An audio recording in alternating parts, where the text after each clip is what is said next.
And welcome in, Trailblazers Courtside here on this Monday night prior to opening night, which is Wednesday night.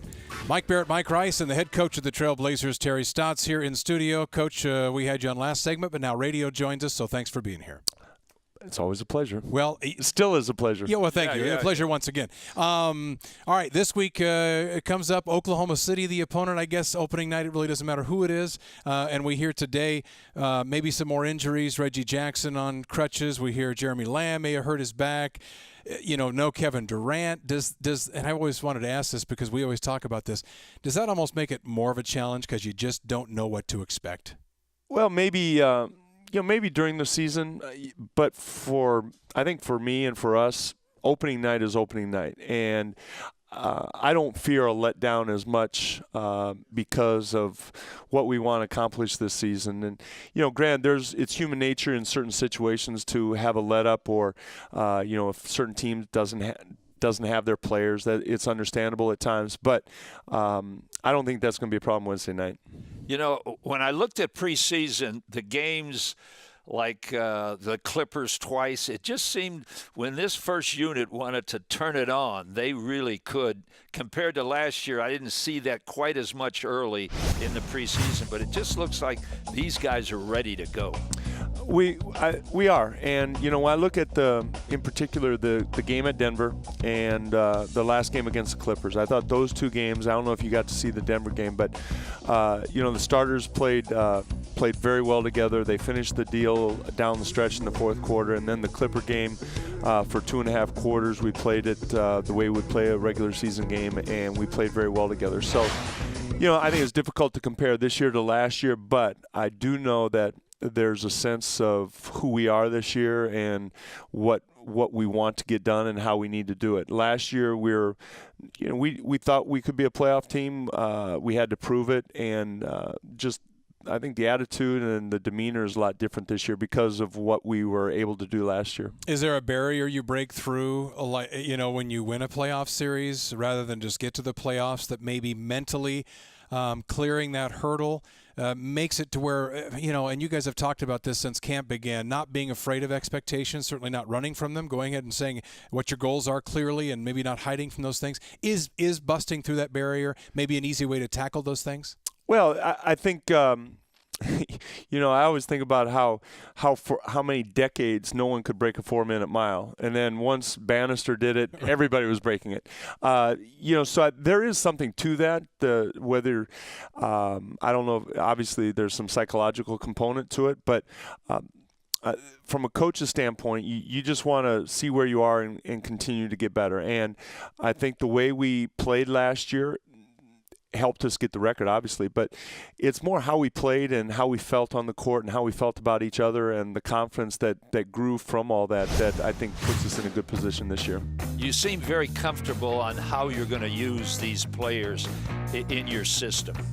Well, again, last year was a very good template for us, and the starting unit coming back, 4 of the 5 starters starting 82 games. I think Steve Blake fits seamlessly in the backcourt, much like Mo Williams did. I think Chris Kaman is going to be a very welcome addition. He's had probably the most consistent preseason performance of anybody. He was very consistent every game. He can play with Robin. He can play with LA. And all the young guys have gotten better. CJ and Will and Myers and Joel. Joel's back healthy to where he was last year. So I think we have certainly improved on last year. And again, we set the kind of the foundation of what we want to do this year. Is this the toughest the West has been since you've been coaching? I'd have to go back and look over the years, but certainly last year I felt like any one of the playoff teams could go to the finals. Even Dallas is an 8 seed. They played San Antonio the best of anybody in the playoffs. 7 games. 7 games. And, I feel like the West is probably even stronger than it was last year. I think New Orleans has certainly improved. The teams that did make the playoffs are all better. So top to bottom, 1 through 15 and 1 through 8, I think is as tough as I've seen. I'd have to go through the years, but it's every night's dangerous. You guys getting off to the start you got off to last year was a huge key. You started the ball rolling, and that built confidence, and success followed. Do you look back and try to look back at that start and maybe try to replicate the things you did to prepare the team last year this year, or do you just wipe the slate clean? And what was the key to the great start? And being healthy, obviously. Well, most teams are healthy at the beginning of the season. Obviously, that was one of the reasons why we sustained our success throughout the year. Our approach, and I know you got tired of, you'd always, or Wheels would always ask me down the road, and trying to stay in the moment. You did stay in the moment. Try and stay in about that game and not getting ahead of ourselves. And I think that's important to maintain that approach going into this season. I mean, we got Oklahoma City, and don't talk to me about Cleveland the following week. It's Oklahoma City, and I think that was really the most important part of our start.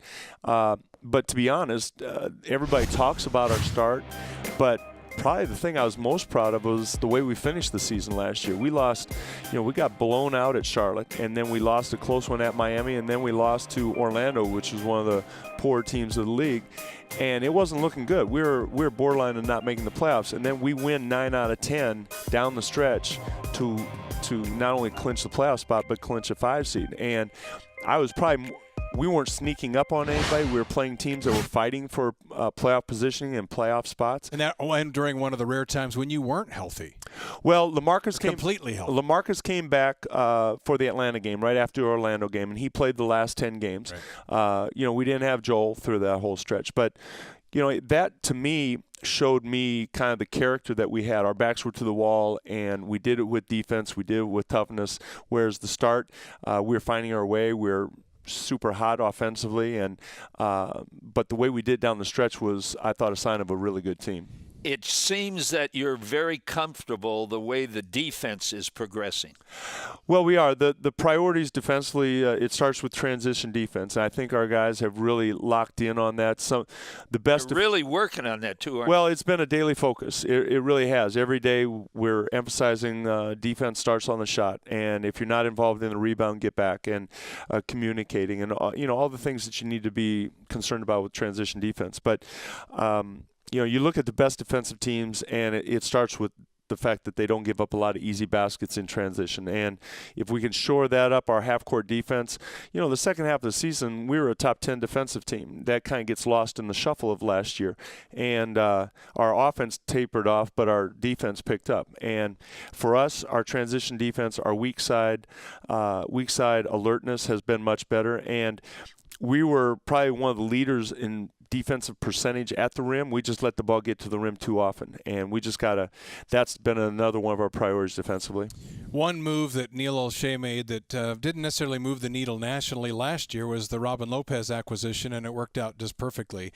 And you could describe the Chris Kaman move in much the same way. I mean, it was kind of an oh-by-the-way move nationally. I think people who know the NBA thought, well, that could be really good. You mentioned Steve Blake fitting in seamlessly. It certainly seems like Chris Kaman has done that, and the way he finishes with the left hand he almost prefers that over the right. The things that he can do, we saw glimpses of it in the exhibition season, but it certainly seems like he has been a very welcome addition. Well, he has, and probably for me, the thing I enjoyed the most was when LaMarcus didn't play against the Clippers, and so we started Robin and Chris together against Griffin and DeAndre Jordan, and it worked very well, and I certainly foresee playing Robin and Chris together. And because they're enough different, too. Well, they're different. Chris is probably closer to being like LaMarcus than he is Robin. I mean, he's a mid-range jump shooter. He's an effective post player. He's a good passer. He has length at the rim. So he can obviously he can play with either one of them. And, the question comes defensively. And, I go back to the Utah game here when Utah played Steve Novak at 4, trying to go small, and that was a good test for us. And they weren't able to take advantage of the small ball, and we were able to take advantage of the big ball. So, I think he's very comfortable. We're getting him at a point of his career where he's concerned about winning and doing what's best for the team. And, he's made his money, and now he wants to win. And I think that just bodes well for us. how much better can LaMarcus and Lillard get? It just seems that they improve every year. Well, I never like putting ceilings on players. You know, Damian's in his second year, and he keeps getting better. LaMarcus has a career year last year. You like to put a career year on another career year. You know, obviously there are limitations, but I certainly don't want to answer a question like how far can they go, because I encourage my guys to, be the best you can be. And people ask what's the ceiling for this team? What's the ceiling for this player?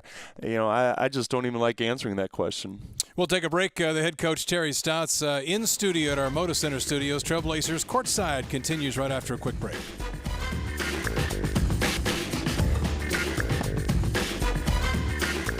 Oh.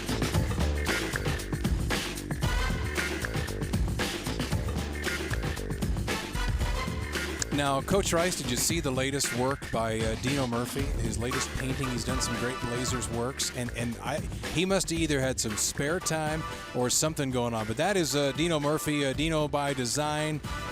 He released that this morning, Coach Rice.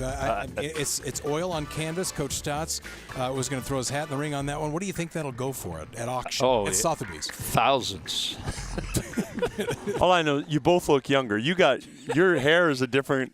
I have you got hair. younger hair. I have hair. I don't see any gray in there. No, I do have a little gray. You don't have the wrinkles. No, I have a few wrinkles in that thing. Got to be somewhat. I don't know. They're little. You look a little like Chick Hearn there. Yeah. Anyway, so that's the latest by our friend Dino Murphy, who has Dino by Design. He's done some great Blazer works. He did a great Lillard, didn't he? Yeah, he's done a Lillard, he's done a LaMarcus, he did a Bill Walton that I think he auctioned off at Maurice Lucas's foundation last summer. He did a Robin Lopez recently too that he put on Twitter. And well, it's always nice to be memorized or memorialized. Memorized We're still as well. alive. Yeah. Yeah, I was going to say. No, I know. Yeah. So we haven't seen the actual painting. Yeah, so I have to check it out. You're pushing for, you want prints made, right? I may buy. Whoa. Stop the presses. Stop the presses. When is the Coach Stotts painting coming out there? That's what I want to know.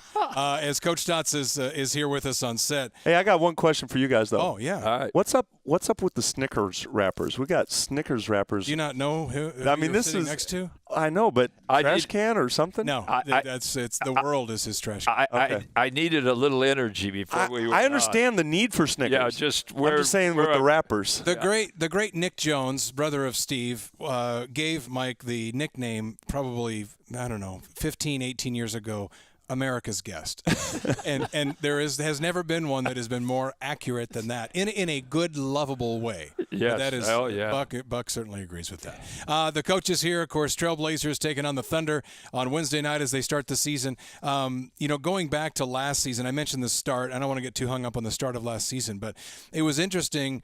And I guess this is where you learn the lesson. Don't put too much into an opening game. Go to Phoenix. The expectations are pretty high, but nobody really knows. And lose pretty badly to the Suns.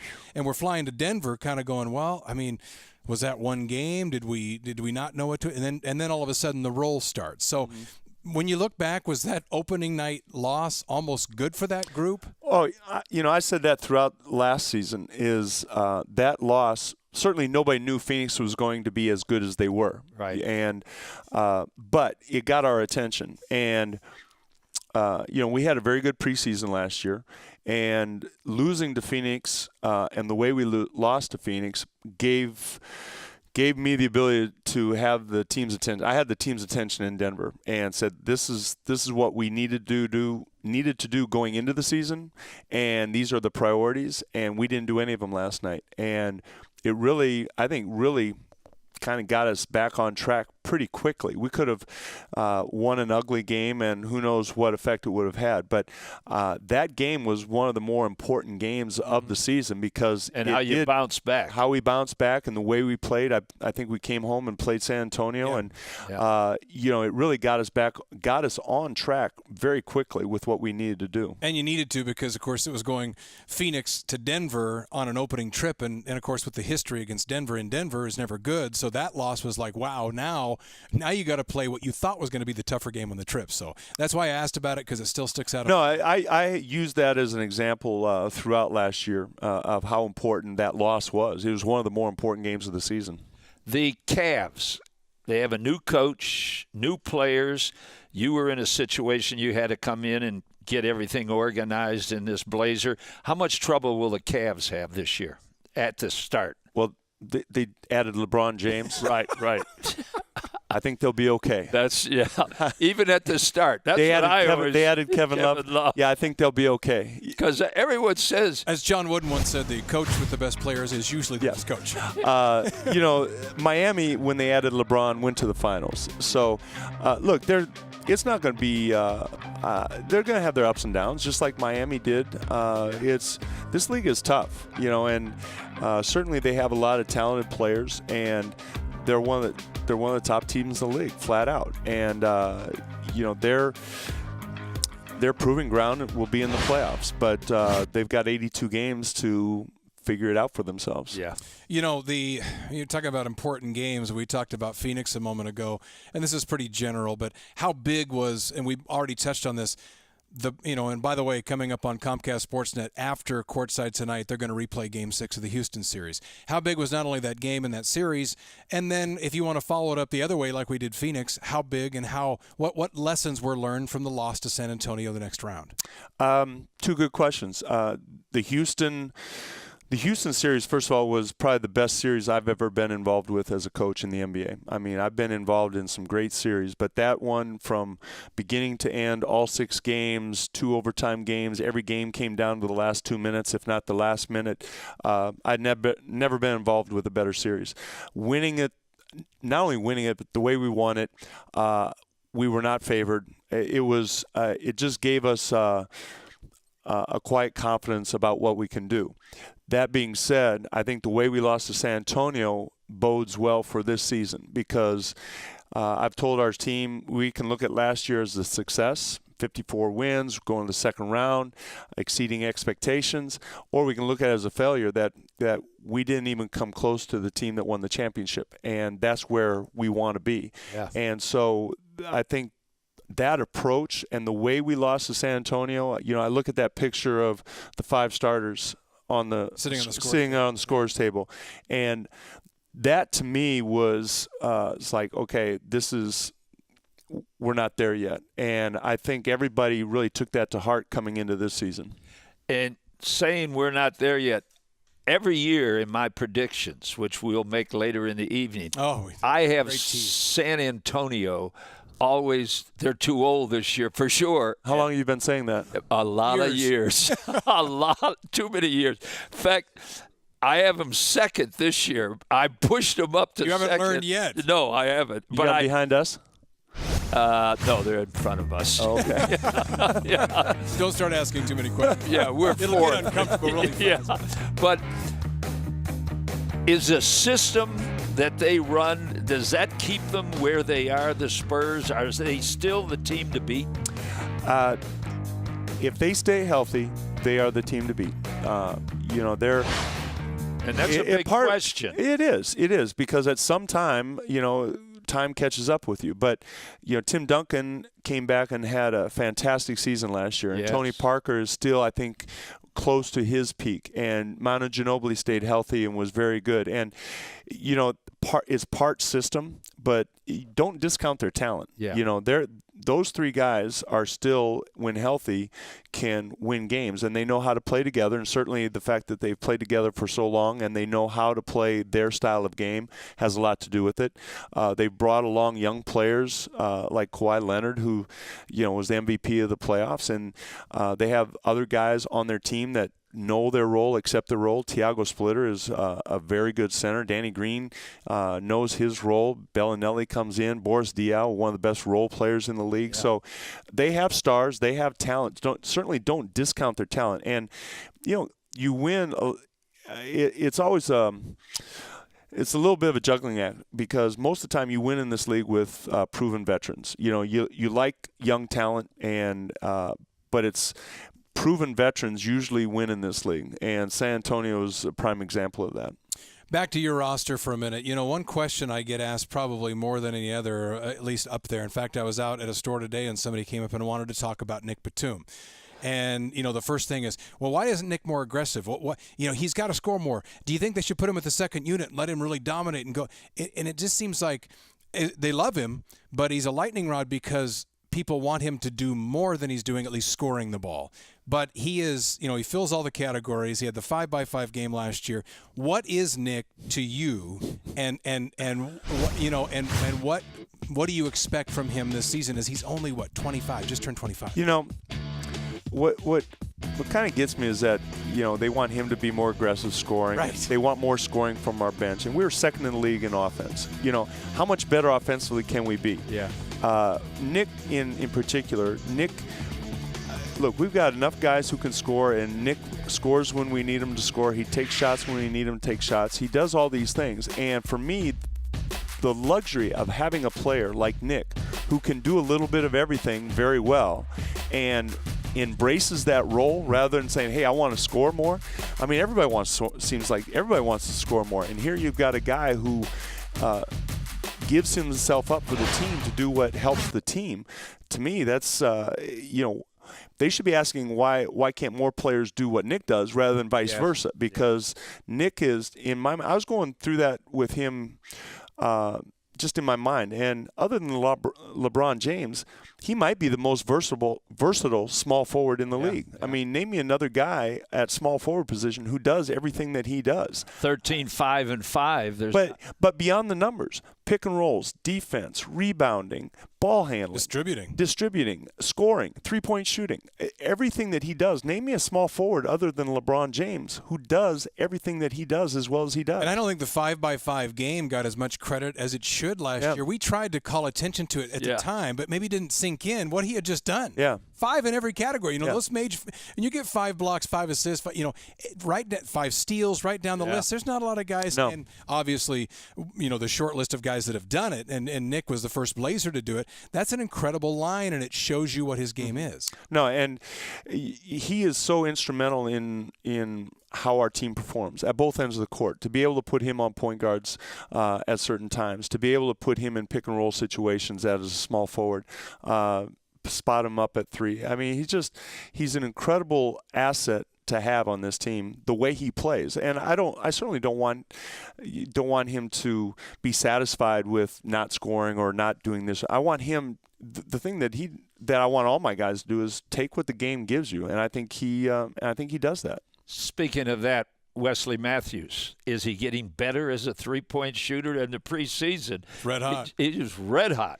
Well, what start he got off to last year. I think he was at 50% for I don't know how many first 20, 30 games or whatever. So he is our three-point shooting tapered off the second half of the season, but he spearheaded our three-point shooting at the beginning of the season, which was a big reason why we ended up having the start of the season that we had. Yeah. Coach, we appreciate the time as always. Thanks for driving down here. You could have done it by phone, but I know you made the extra effort, and we always love having you. Well, it's my pleasure. Good luck on Wednesday. Thank you very much. We'll see you tomorrow. Team's going to practice here at the Moda Center. Get on that new floor that'll be unveiled on Wednesday night. So thanks. We appreciate your time as well. All right, thanks. All right, the head coach, Terry Stotts.